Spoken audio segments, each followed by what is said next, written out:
Hello everybody. Today we're going to talk about the old school tribe that is Dwarves. As you can see, it is a little tribe, no pun intended. If we look at their size, there are 6 different dwarves, and the biggest dwarf has converted mana cost of 3. And the biggest dwarves in terms of power and toughness are 1-2 and 2-1. That's not very impressive, but we have got Dwarven Lieutenant. This is the card that made me think about dwarves as a tribe and eventually led me to construct a tribal deck for a tournament by Timmy the Sorcerer. But I'm going to talk about the deck in a different video. Today let's just look at each of those dwarves, and they have got quite interesting abilities. First of all, there is Dwarven Armorer. That is 0-2, sadly, because that's Fallen Empires. You know, you can't have nice things in Fallen Empires. You can't even have a 1-1 dwarf.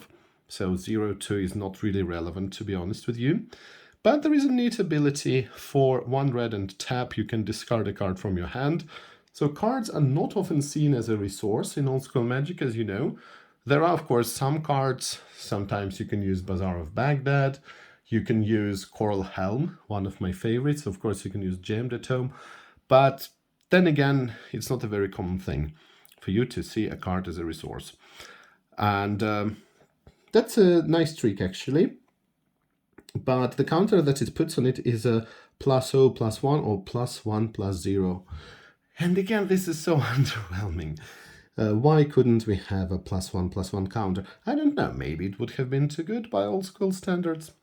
I do not know. But then again, I did play this card. Not super happy about it. But, well, what can you say? Next, we've got 3 Dwarven soldiers. I'm missing one of the arts because, well, it's a common in Fallen Empires and we had all 4 different arts. Tell me which one of them you prefer. For me, there is even no question. I definitely prefer this particular art because there is so much, I would say, fantasy, old school fantasy feel about it. It really feels like an illustration from some fairy tale. And this is my favorite art. Now, what's interesting about this card is this ability that it has. If Dwarven Soldier blocks or is blocked by orcs, it gets +0/+2 until end of turn. Now, it's all very complicated because essentially dwarves are enemies of goblins, as we know from Goblins of the Florg. But here they have got some food with orcs, and I do not know, actually. And the most confusing thing is that it is definitely not an orc, but a dragon. So, okay, let's not be picky about that, because 2-1 for 2 mana, and one of them is colorless, is actually not that bad, you know? There are no drawbacks, basically. And this is a decent card. And this art by Rob Alexander is a bit too dark for my taste, but I like it as well. And finally, there is the one by Douglas Schuler, and that's also interesting. Some kind of a, I don't know, Dwarven robber, but okay. So here they are. This is Dwarven Soldier, basically your vanilla creature, because let's face it, who actually plays orcs? Well, there is orcish artillery, there is orcish mechanics, but yeah, not a very popular thing. And Ironclaw orcs, I guess, but then again, none of them are very popular cards. Next, Dwarven weaponsmith. Another interesting ability, sadly, can only be used during the upkeep. So if not for that, this would have been much better, because again, we all like cards that let you turn different things into resources, such as the extra cards in your hand or some unneeded artifacts. So for example, why not use a Mox during the mid-game or late game? And you don't get to late game if you play Dwarves, to be honest with you. I rarely do that, but still. And no, +1/+1 counter, that's actually decent, right? And he's 1-1 himself, a bit disappointing, but I don't know. Again, the biggest problem here is that it can only be done during the upkeep. Very sad. And it's originally from Antiquities, and why couldn't they have done that like in Sage of Latnam, who is also from Antiquities, also interacts with artifacts. I don't know, again, would it have been too powerful? But you know that we have got a lot of artifacts in Old School, so maybe it would be more playable, but yeah, I don't know, still a bit disappointing. But the art is actually very nice here. And guess what? It's Mark Poole, so no surprise here. Just pure awesomeness. Next, Dwarven Lieutenant. So this is the best dwarf that there is. And I even think that it holds up to more modern standards, even though it's from Fallen Empires. So 1/2 himself for 2 mana, 2 red. And for 1 colorless and 1 red, he pumps target dwarf for +1/+0 until end of turn. So this basically means that he gives fire breathing. It's not proper fire breathing, okay, because it's not for 1 red mana, but it can give it to any dwarf. And, you know, you can have a lot of dwarves in your deck. It's going to be some kind of a swarm deck.